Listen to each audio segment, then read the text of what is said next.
Haramulu Berdimuhamedov. Kurban olayım. Sen öýdäkilerine men basyş edip, gorkulyp zaýdyp, meni munýaly zatlardan gorkulmarsyň. Biz aktivistler hiç zatdan gorkmaz. Dine hakkımız talap ederiz. Sen Garaj Türkmenistan'da emmek ayağa alıp inşallah asudolumuzu, azatlığımızı kazanırız. Käbir Türkmen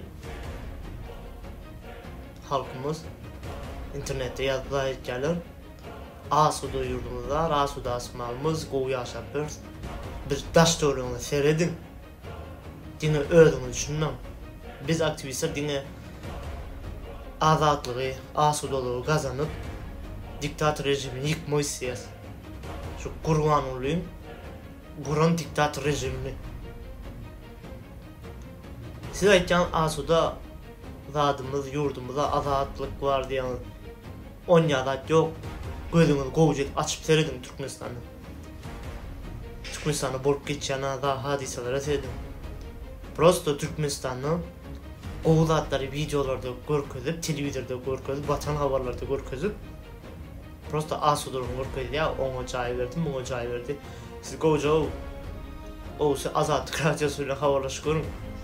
Ya da Azatlık Radyosu'nun saytını açın. Görün nemeler olup geçer. En hakiki zatlar dine internetten görürsün. İnternetten hem de dine internetten hem de prosto adamların fikrini soran. Adamların neyme gurun öyle. Käbir adamlar mert öz adayını düşünür ya. Köp adamlar türmede yatan, gatken adamlar yatan. Günahsız zatsız hakkını talap eden adamları türmeye atıp käbirlerini öldürecek olup öldürýänler ama bu diktatör Gurbanuly Berdimuhamedov edeniyetçe yönü halk gören o. Halk, ey halk, siz var ya käbirini yazýaňyz var internette emkemeler meni dinle maguca seredin. Siz o beydip öýe basyş edip gorkulyp zaýdy basar neyip beydip gorkulyp zaýdy oturmam men din Allah'tan gorkur. Eğer isteýänmi bot gowy seret maňa Gurbanuly Berdimuhamedov haram boly. Men hiç zaten gorkmak. 10 ýylat galmady şu. Dine hakkımı talap edip gider. Talap etmeden dowam eder. Dine öz hakkymam däl.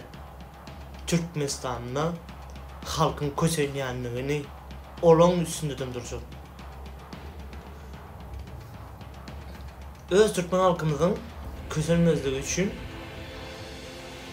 elimden gelen näme bolsa etjek. Ýöne senden gorkman haram bolar.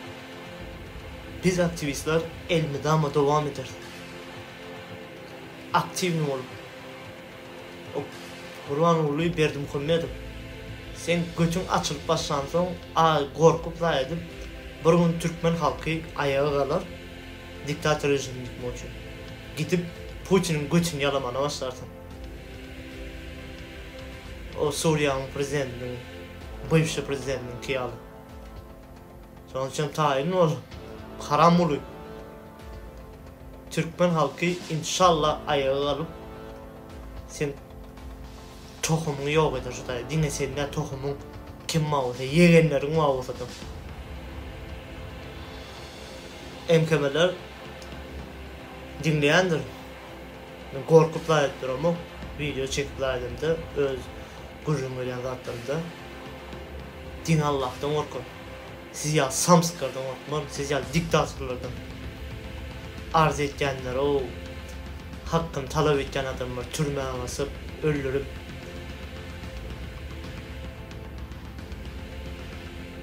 diktatör Gurbanuly beset basyş etmeli öýdäkilere. Meni saklamarsın. Dine meni de Türkmen halkyny saklamarsın. Türkmenistan'da bolup geçen diktatör rejimi aşlyk, öýsüz. Biz ýaly adamlar hiç saklap bilmezsin. Prosto garaj. Az galdy. Türkmen halkı ayağa kalıp diktatör rejiminden kurtuluruz. Eli vatandaşlar, korkmayın, öz hakkımız talep edelim. Şu diktatör rejimini yok edelim. Allah bizim yanımızdadır. Hem Allah'tan elini ama dileyde şu Türkmenistan diktatör rejimini yıkıp şu haram oluyor, şu tohumunu yok etmek için.